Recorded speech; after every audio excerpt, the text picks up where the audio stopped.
Olá, seja bem-vindo, é uma alegria compartilhar a palavra contigo e hoje nós estamos em Ezequiel, capítulo de número 42. Abra a tua Bíblia porque a minha já está aberta. Versículo 13. Então o homem me disse, as câmaras do norte e as câmaras do sul, que estão diante das áreas separadas, são câmaras santas em que os sacerdotes que se chegam ao Senhor comerão e onde depositarão as coisas santíssimas, isto é, as ofertas de manjares, e as pelo pecado, pela culpa, porque o lugar é santo.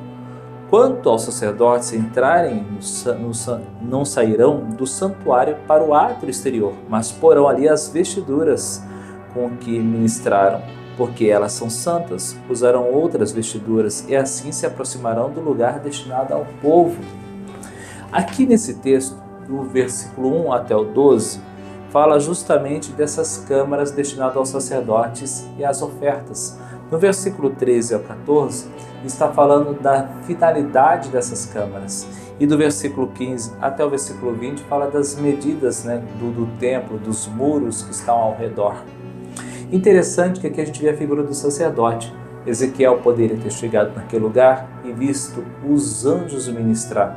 Então você percebe que Deus, ele usa o ser humano, o ser humano faz parte do projeto dele.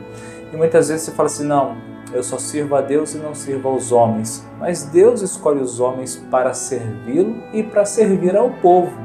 Então nós temos essa finalidade de servir a Deus e servir ao povo. A figura do sacerdote é justamente isso, é de ponte, de servir a Deus e servir também ao povo.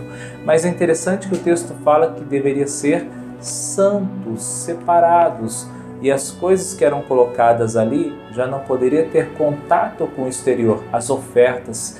E olha só as ofertas aqui no templo, oferta pela culpa, pelo pecado, estavam ali presentes. Então Deus estava recebendo as ofertas, mas deveriam ser santas. Inclusive até a roupa do sacerdote que ele ministrou naquele lugar não poderia sair no pátio exterior.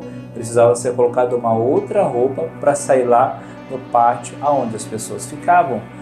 Interessante que em Levítico fala sobre isso, sede santos porque o seu Deus é santo. 1 Pedro, no capítulo 1, no versículo 15 e 16, também fala assim, sede santos, como está escrito, sede santos porque o vosso Deus é santo. Santo fala de ser separado e Deus chamou eu e você para sermos separados para eles. E separado do quê? Separado do mundo, daquilo que o mundo prega, daquilo que o mundo oferece, a direção que o mundo está seguindo. Muitas vezes, vamos nos misturar, vamos, não tem nada a ver. Sim, tem tudo a ver. Aqui está falando sobre santidade, está falando sobre separação. Interessante no versículo 20, diz assim, mediu pelos 4 lados e havia um muro em redor de 500 canas de comprimento e 500 de largura para fazer separação entre o santo e o profano. Ou seja, separar as coisas santas das coisas comuns. É interessante, não é? Sim, eu acho, porque nesse tempo, toda essa complexidade, medidas, esse rigor de excelência, de exatidão, ainda fala da figura do sacerdote, o ser humano ministrando naquele lugar, diante de Deus e diante dos homens, e fala também da sua santidade, de ser separado para Deus. Então podemos tirar como lição desta mensagem que Deus está chamando cada um de nós para o seu trabalho, para a sua obra, mas para andarmos em santidade, porque o nosso Deus é santo. Assim como Hebreus capítulo 12, no versículo 14 diz, segui a paz com todos e a santificação, sem a qual ninguém verá Deus. Então, sede santos, porque o teu Deus é santo. Amém? Então guarde essa palavra no teu coração e que Deus te abençoe.